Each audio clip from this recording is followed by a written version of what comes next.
Happy Friday sa inyo mga kalamon. So ako ay nanggaling sa grocery dahil dahil we're working on a budget right now, tayo ay mag-grocery. So konting pamili lang and I figure magluto ng something for lunch. So used oil, yes. Tapos let's do omelet. Tapos sumahan natin ng tuna. So 3 eggs, sibuyas, bawang, tsaka tuna. So any variety naman yan. Be it Century, 555, or kung ano man ang gusto nyong tuna. So nasa inyo yan.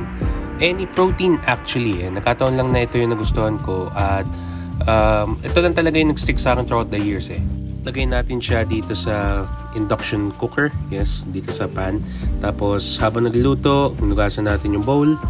Yes, thorough cleaning yes sir.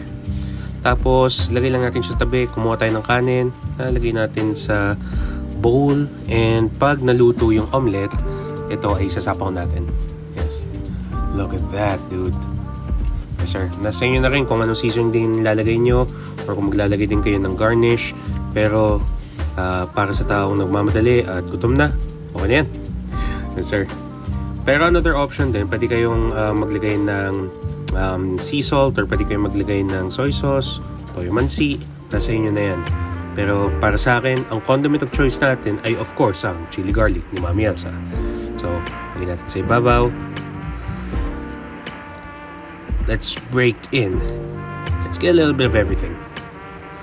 Yes sir. Halo lang ng konti, kuha for that perfect bite. Yes sir. So, isang kagat.